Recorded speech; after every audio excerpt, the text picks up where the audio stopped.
If you are in search of a super easy, super delicious recipe that you can put in the Instant Pot, the crock pot, on the stove top, or like I'm using the Russell Hobbs Multicooker, then this video is definitely for you. I am going to be whipping together a chili con carne using a few very, very basic ingredients that you might already have in your pantry. I'm just going to let it simmer away until we are ready to eat, and I'm going to serve it over some rice. This recipe is perfect for a weeknight, especially if you are a busy family and you do not have a lot of time to spend prepping for dinner. It comes together super, super quickly, and even the pickiest of eaters usually tend to like chili. So we are going to be serving ours over rice. It's already cooking in the multi-cooker right now. As soon as that is done, I'm going to take that out and start making the chili. Honestly, this recipe is so easy. Watch how quickly it comes together. The very first thing I'm going to do is prep some garlic, some onion, and some green pepper. I'm just going to chop everything up. I'm going to pop that in the cooker, and I'm going to saute it with a little bit of olive oil. And then I'm going to saute everything for a couple of minutes just to kind of like release the flavors and get the onion and the garlic nice and cooked. Then I'm going to add in the spices. So the spices I keep super simple. I do not use spice packets or anything like that because you really don't need to, especially for a simple recipe like this. I'm going to be adding some cumin, some garlic powder, a beef stock cube, and some chipotle chili flakes.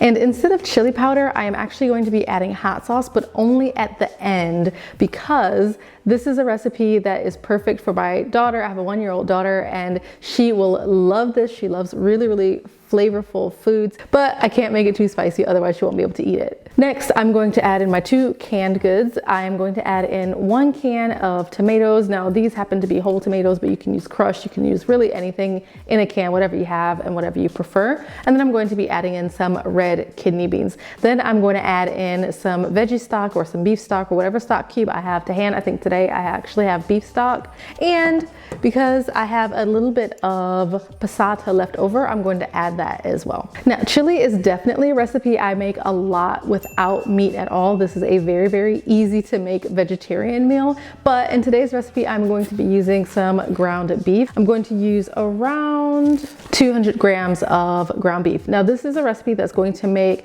I would say, 4 servings, give or take. It's just 2 of us plus the baby. So for us, this is going to make 1 meal plus enough for leftovers for the next day. First step is chopping up the garlic. I'm just kind of roughly chopping it. I love it when the garlic is nice and big and chunky in soups like this. It takes on a really good flavor.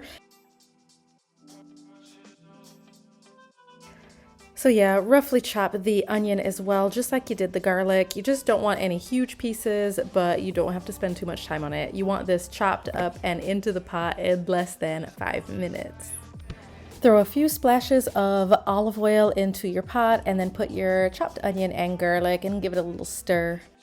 Once the chopped onion and garlic is sauteing in the pot, I'm just gonna go ahead and slice up a green pepper. I love green pepper and chili, but you could always leave it out, use a different kind, or even put a different vegetable altogether like courgette or mushrooms. Now that the onion and garlic has been cooking for just a couple of minutes, I'm going to give it a stir and add in the beef mince. Now this is half a pack, which was a little over 200 grams. I'm gonna let that saute for a bit, then I'm going to add in the spice. I love lots of cumin in my chili, so I'm gonna put in about 4 tablespoons as well as a teaspoon of chipotle chili flakes.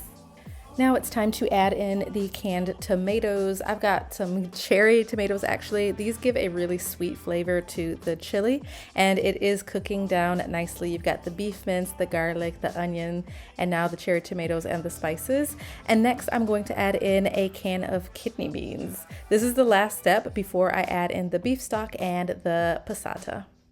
Everything is coming together really nicely. I'm just gonna go ahead and give this a good stir to get everything kind of nice and distributed throughout the chili.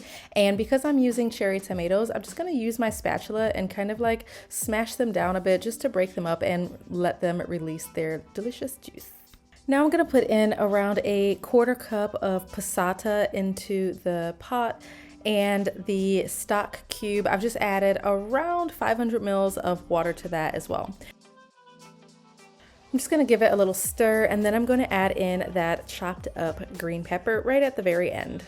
Between the juice from the canned tomatoes, the passata, and then the water in the stock cube, this is looking super watery, but do not worry because it's going to reduce and be nice and hearty by the time it is done cooking. It's gonna look a lot more like chili once it has reduced down after about 30 minutes or so.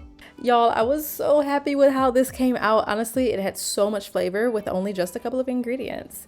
So I already had the rice cooked, which I served alongside the chili, and it was absolutely delicious. Thank you so much for watching today's video. I hope it inspires you to make a healthy home-cooked meal for your family this week as well. If you like this kind of content, definitely go ahead and hit the like button. Until next time, see ya.